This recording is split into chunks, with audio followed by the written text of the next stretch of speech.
Hey folks of the Family Garden CSA, we are on episode 4. Sorry, we're so behind. Those holidays are killer.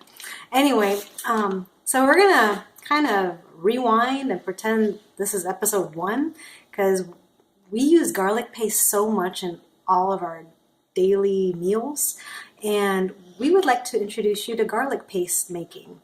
That way it'll save you chopping time, prep time. You'll just have it and it lasts a good long time. I don't really know when it goes bad, but go to Sam's Club or get yourself a whole mess of garlic, and I'm going to just get my blender out, dump almost all of it in here. I don't think it fits, so you have about that much left over. I got my cheaper quality olive oil and about 2/3 full into your blender. Yeah, it's a good amount. Maybe a little less than 2/3. And then you're gonna blend it up. And before you blend it up, I've got here a little solution of Redmond salt, filtered water, and I took about maybe a cup of water and 4 teaspoons of Redmond salt, any kind of good quality salt, and just kind of mix it in there so that way it's pretty dissolved, although there's some salt down at the bottom. And so after you've blended up your garlic where it's kind of paste quality consistency, then you will slowly add in your salt water.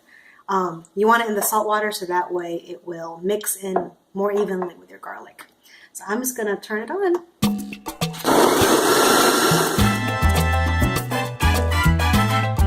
And if you're using a food processor or if your blender has a little side panel where you can lift, that's when you wanna slowly add in your salt water so that way it'll evenly mix. So I'm gonna do that right now.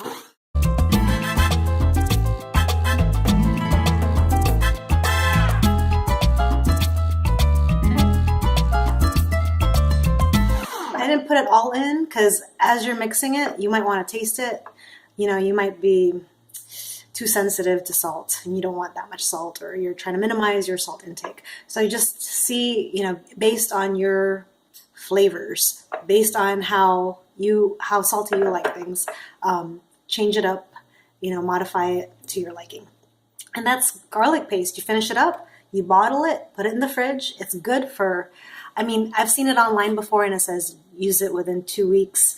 We've used it for longer periods of time than that. I think it's the salt and olive oil. They keep it for a long time. We use it in many of our ingredients. It's in all my dressings pretty much.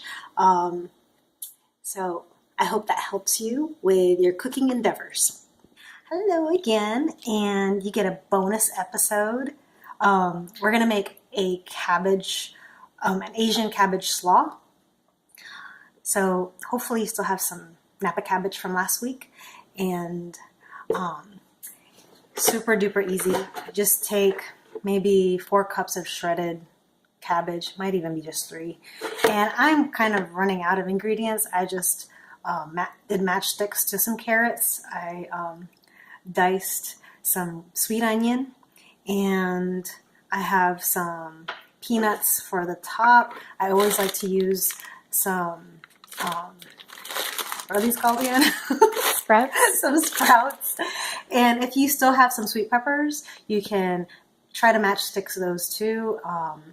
If you happen to have any snow peas or sugar snap peas, if you go to the farmer's market and you get those snow pea shoots, those are delicious.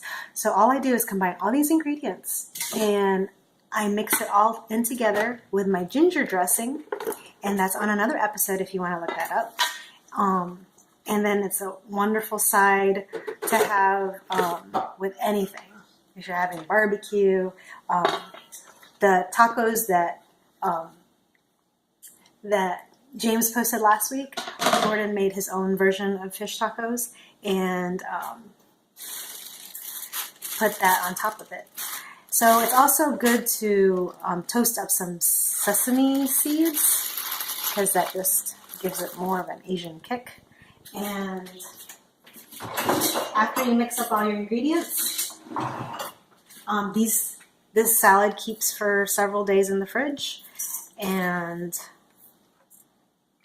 that's all you gotta do. And then here is your final finished product. So Asian cabbage slaw.